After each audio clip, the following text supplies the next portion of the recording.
आणि ठाकरे गटाच्या उपनेत्या सुषमा अंधारे बोलतायत, आपण थेट जाऊया। नाही, याचा अर्थ ग्रह खात्याचा कसलाच वचकच नाहीये।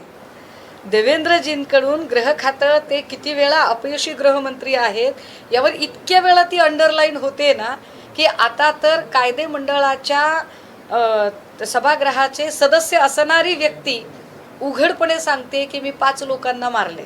ते 5 कोण आहेत, कुणाला मारलं, कधी कधी मारलं, कसं मारलं, म्हणजे भुसकून मारले का, जाळून मारले का, ॲक्सिडेंटमध्ये उडवले का, बॉम्ब टाकून मारले का, खंडणी आणि काय दरोड्यामध्ये मारले का, कशा पद्धतीने 5 लोक मारले याच्यावर काहीतरी प्रश्न विचार।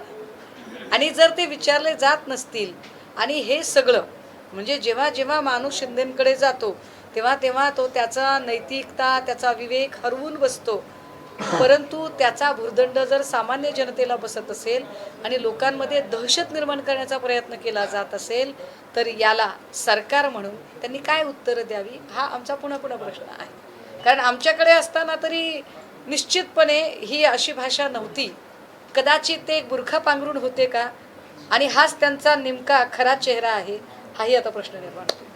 नाशिकमध्ये शेतकऱ्यांचा प्रश्न होता, व्यापारी संपूर्ण उभारण्यासाठी निधी दिला होता, मात्र तो लक्षवेधी प्रश्न उपस्थित केला होता, मात्र त्याला जयकुमार गोरे असतील आणि उदय सामंत यांनी प्रश्न तो झटकला असा आरोप अनिल परबांनी केला। काय आहे, एक अजस्त्र बहुमत शेतकऱ्यांबद्दल गांभीर्य नाही, शेतकऱ्यांबद्दल नाही, यांना कोणाबद्दलच गांभीर्य नाही आणि आमचं कोण काय करू शकणार आहे अशी एक भूमिका या सगळ्या लोकांची आहे।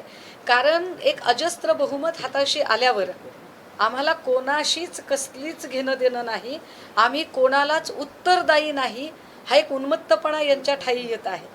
आणि म्हणून मी म्हटलं की एकदा जर डिलिमिटेशन बिल झालं तर शिंदेंनी ज्या अमित शहांच्या पंतप्रधान पदाच्या खुर्चीसाठी हे सगळे लोक फोडाफोडी केली आहे त्या शिंदेंना आणि त्यांच्या संजय दिनासारख्या लोकांना सुद्धा पुन्हा भाजप हिंग लावून विचारणार नाही।